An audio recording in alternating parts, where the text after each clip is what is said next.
నమస్కారం, మీరు చూస్తున్న టీడీ న్యూస్ కేఎన్ఆర్.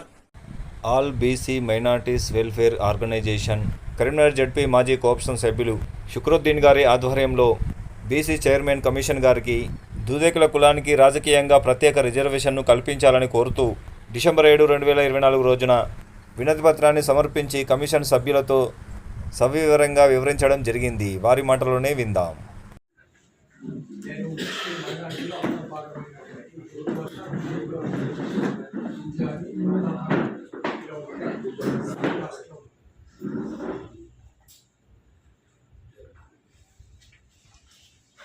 ముందుగా మీకు కరీంనగర్ జిల్లా వచ్చేసిన సందర్భంగా ధన్యవాదాలు. స్వతంత్రం తర్వాత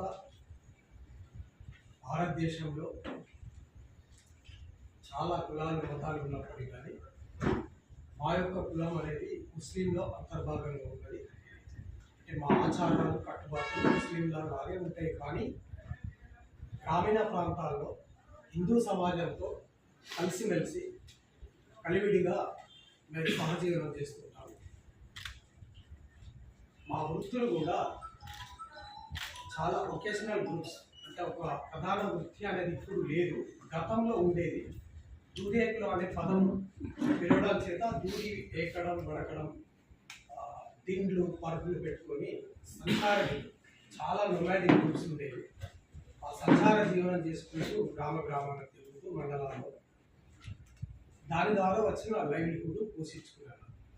ప్రస్తుత పరిస్థితుల్లో చాలా ఎవరికి తోచిన విధంగా వాళ్ళు వ్యవసాయ కూలీలు, చికెన్ సెంటర్లు, మటన్ షాపులు, హోటల్స్, పార్టీలు, సైకిల్ పంచర్ దుకాణాలు, ల్యాండ్ మీద ఖమ్మం సైడ్ పోతే కొద్దిగా చేపలు పట్టే వృత్తి కూడా వాళ్ళు. ఇట్లాంటి వృత్తి పని చేసుకొని మా జీవితం గడుస్తుంది. మరి గతంలో చూసినట్లయితే మరి ఏ ప్రభుత్వాలు కూడా మమ్మలను పట్టించుకున్న పాపాలు. వాస్తవంగా ఆర్థికమైనటువంటి చాలా అత్యంత దుర్భరమైన జీవితం. ఎందుకంటే సంపాదన లేకపోతే ఏ జాతి వలన, ఏ కులమైనా, ఏ కుటుంబమైనా వెనుకబడిపోవడం ఇది సహజంగా జరుగుతుంది. విద్యా ఉద్యోగానికి వచ్చేసరికి విద్యావకాశాలు అయితే అసలే లేవు. అంటే వీరికి తిండే లేకపోలేదు, విద్య ఎక్కడ ఉండదు. అట్లాంటి పరిస్థితుల్లో కూడా చేతి వృత్తి పనులు చేసుకుంటూ తోచిన విధంగా జీవితాలు గడుస్తున్నాయి. ఒక మాట మాత్రం వాస్తవం చెప్పాలి. గతంలో వైఎస్ రాజశేఖర రెడ్డి గారు స్వర్గీయ ముఖ్యమంత్రి గారు ఉన్నప్పుడు రియంబర్స్మెంట్ పెట్టి విద్యా అవకాశాలను ఈ ప్రజలకు అందించినప్పుడు అందరితో పాటుగా మా కులానికి కూడా మేము బీసీబీలో ఉన్నాం కాబట్టి ఆ రియంబర్స్మెంట్ ద్వారా ఇప్పుడు కొద్దిగా ఉద్యోగ అవకాశాలు విద్య ద్వారా విద్య నేర్చుకోవడం జరిగింది. మరి అంతకుముందు చపరాస్తులుగా, అటెండర్లుగా ఇట్లాంటి పనులు చేసుకోవడం, కూలీలుగా పని చేసుకోవడం జరిగింది. వస్తే రాజకీయంగా మాత్రం శూన్యం.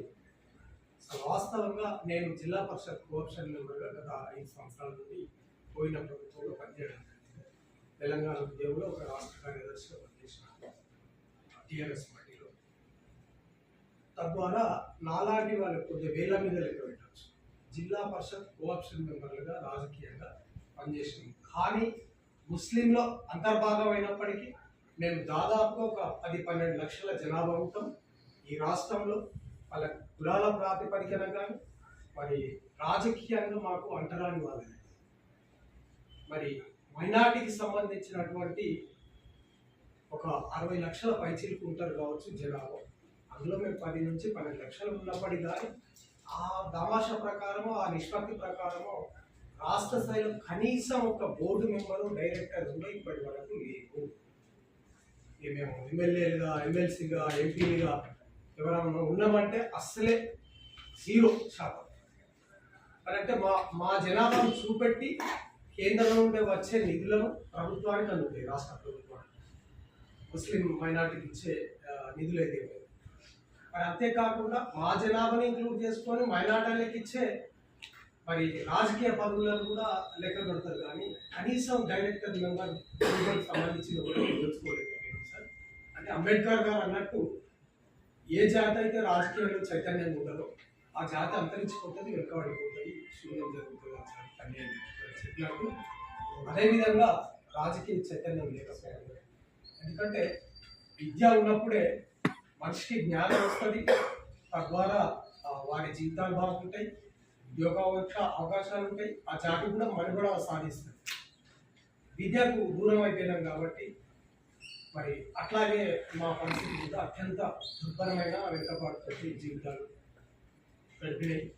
నేను ఒక సందర్భంలో ఒక బ్రిటిష్ రైటర్ మన భారతదేశానికి ఇచ్చేసి వెళ్తూ ఆయన పేరు సార్ డొనాల్డ్ క్యాంప్బెల్ అని గుర్తుంది. ఇక్కడ ముస్లింల స్థితిగతులు భారతదేశంలోని దళితుల కంటే అత్యంత వెనుకబాటుతోటి బ్రతుకుతున్నారని వారు ఒక స్టేట్మెంట్ ఇచ్చుకోవడం. దానికి అనుగుణంగానే ఇక్కడ ఎన్నో కమిటీలు వేసింది, మరి ఎన్నో కమిషన్లు వచ్చినాయి. మరి ఎప్పటి కానీ ప్రభుత్వాలు మారుతున్నాయి. మరి రాజులు రోజులు మారినా కానీ మొన్న సునీల్ గారు కమిషన్ చేసినారు సార్. మరి దీని గురించి మైనారిటీ దాని గురించి ఉన్నత పరిషత్ నుంచి కమిటీ గవర్నమెంట్ సార్ సునీల్ గారు తెలుసు కదా వచ్చింది తెలుసు. బీసీ మైనారిటీ కమిషనే వాడు ఇన్ఛార్జ్ గవర్నమెంట్ కన్సిడరేషన్ ఉన్నారు సార్. ఎలక్షన్ పరంగా ఏమైనా ఉంటే చెప్పండి మాకు. వాళ్ళు రిజర్వేషన్ పరంగా వేరే విధంగా ఆర్థిక పరంగా ఏమో ఆయన సూచనలు దాంట్లో వాళ్ళు పడుతుంటే వాళ్ళు ఇచ్చారు. అంటే ఇప్పుడు వాళ్ళు కూడా మీరు అన్నట్టు ఎలక్షన్స్ అర్బన్ అండ్ లోకల్ బాడీస్కే మనకు సంబంధించింది. ఎమ్మెల్యే ఎంపీలకు బాధ్యత తెలియదు. Government of India constitution amendment వస్తుంది కానీ వేరే రిజర్వేషన్ కోసం కాదు సార్. మన పరిధిలో స్టేట్ గవర్నమెంట్ పరిధిలో కూడా లేదు సార్. మనం శాసన మండలి శాసనసభ అదే అది మనకు కాదు. మన గవర్నమెంట్ ఆఫ్ ఇండియా అనేది అమెండ్మెంట్ గవర్నమెంట్ ఆఫ్ ఇండియా అనేది. For more updates, for more videos, please subscribe, like and share. Assalamu alaikum, namaskaram, ధన్యవాదాలు.